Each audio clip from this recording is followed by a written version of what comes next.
নমস্কাৰ, মই উপস্থিত আছোঁ যোৰহাট জিলাৰ অন্তৰ্গত তিতাবৰৰ আদৰ্শ মহিমাবাৰী গাঁৱত।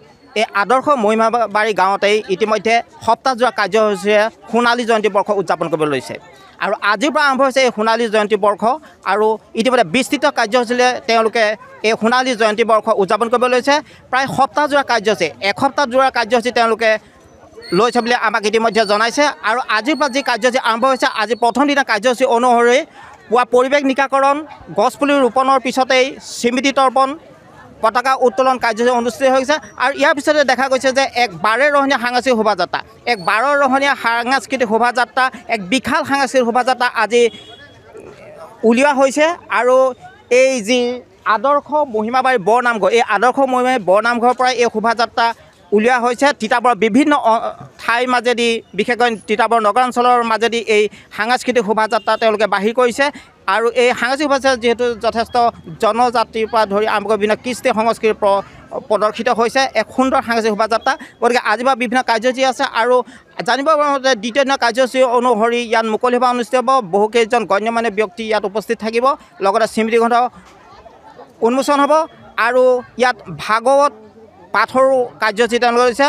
মুঠতে এক বৰ্ণাঢ্য কাৰ্যসূচী অনুষ্ঠান তেওঁলোকে আৰম্ভ কৰিছে। আৰু আজি আমি প্ৰথম দিনাৰ যি সাংস্কৃতিক কাৰ্যসূচী, আমি সাংস্কৃতিক কাৰ্যসূচী দেখুৱাম, লগতে সাংস্কৃতিক যি শোভাযাত্ৰা পৰিৱেশিত হ'ল সেয়াও আমি আপোনালোকক দেখুওৱাৰ চেষ্টা কৰিম। আদৰ্শ মহিমাবাৰী গাঁৱৰ যি সোণালী জয়ন্তী বৰ্ষ 2024 বৰ্ষটো উদযাপন কৰিছে, এই বৰ্ষটো সঁচাকৈ সমগ্ৰ গাঁওবাসীৰ বাবে এটা ঐতিহাসিক বছৰ হিচাপে ইতিহাসত জিলিকি থাকিব। নৱপ্ৰজন্মই, আমাৰ অগ্ৰজসকলে যি আমাৰ এখন আদৰ্শ গাঁও প্ৰতিষ্ঠা কৰাত আহুপুৰুষাৰ্থ চেষ্টা কৰি আজিৰ এই দিনটোত আমি উলহ মালহেৰে সকলো শ্ৰেণীৰ জনসাধাৰণক লগত লৈ যি আমি কাৰ্যসূচী ৰূপায়ণ কৰিব লৈছোঁ, এই ক্ষেত্ৰত আমি সঁচাকৈ সৌভাগ্যৱান আৰু আমি গৌৰৱান্বিত। আমি এটা কথা আপোনালোকৰ আগত নক'লে ভুল হ'ব যে আমাৰ যি সামাজিক দিশ, শিক্ষা আৰু সাংস্কৃতিক, ধৰ্মীয় দিশতেই হওক বা অন্যান্য দিশতেই হওক, সকলো দিশতেই বৰ্তমান সময়ত আদৰ্শ মহিমাবাৰী গাঁওখনে যেনেদৰে আগুৱাই গৈছে, এইটো অসমবাসীয়ে নিশ্চয় গম পাইছে। আমি ভাবিছোঁ আহিবলগীয়া দিনবিলাকত আমাৰ যি ঐতিহ্য আৰু পৰম্পৰা, আমাৰ যি গৌৰৱ, এই গৌৰৱ অক্ষুণ্ণ ৰখাৰ স্বাৰ্থত এই সোণালী জয়ন্তীৰ জৰিয়তে আমি অসমবাসীক এটা শুভ মেছেজ দিব বিচাৰিছোঁ। এই গাঁওখনৰ যিখিনি সমস্যা আছে, বৰ্তমানৰ যিখিনি সমস্যা আছে, এই সমস্যাখিনি সমাধান কৰাৰ ক্ষেত্ৰত বৰ্তমানৰ যি জনপ্ৰিয় চৰকাৰ, এই জনপ্ৰিয় চৰকাৰে মনোনিৱেশ কৰিব লাগে। আৰু এখন আদৰ্শ গাঁও বুলি সৎসংগ মুখ্যমন্ত্ৰীদেৱে আমাক স্থাপন কৰিছিলেহি। কিন্তু আদৰ্শ গাঁও মুখ্যমন্ত্ৰীৰ দ্বাৰা প্ৰচাৰহে হ'ল, কিন্তু আদৰ্শ গাঁৱৰ আমি একো স্বীকৃতি নাপালোঁ।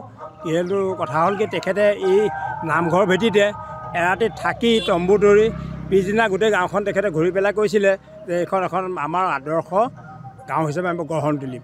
কিন্তু সেই কথাভাগ, তেখেতৰ কথাভাগেই থাকি গ'ল। ঘূৰি আৰু চৰকাৰে আমাৰ ওপৰত কোনো কাণমন নিদিলে, কিন্তু কাৰ্যসূচী তেনেকৈ থাকি গৈছে। সেয়ে আপোনালোকৰ চেনেলৰ আগত আমি মানে এইটো বিনম্ৰভাৱে জনাইছোঁ, চৰকাৰৰ ওচৰত দাবী জনাইছোঁ যাতে আমাক আদৰ্শ গাঁও হিচাপে স্বীকৃতি দিয়ে। শৰৎসিংহ আছিলে 75।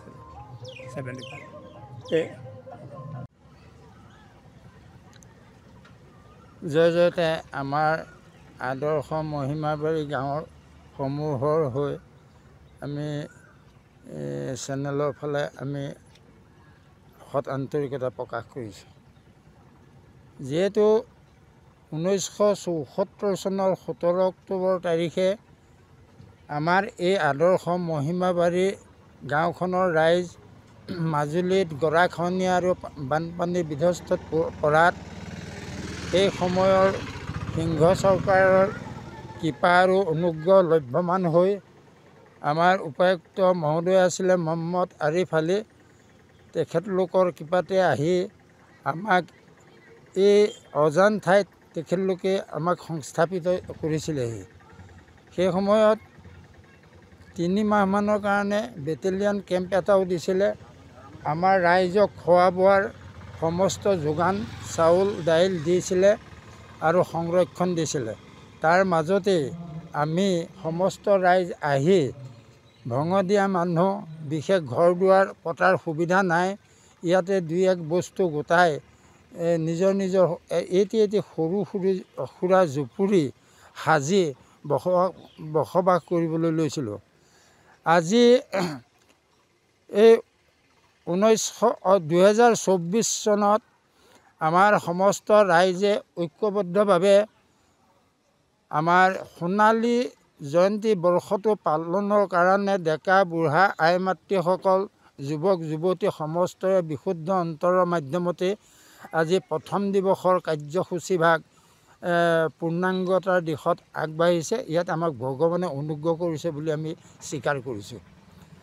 আৰু আপোনাসৱ আমাৰ মাজলৈ আহি আপোনাসৱে যি উৎসাহ অৰিহণা যোগান ধৰিছে, তাৰ কাৰণে আপোনাসৱলৈ আমাৰ আন্তৰিকতা কৃতজ্ঞতা প্ৰকাশ কৰিছোঁ। আৰু বৰ্তমান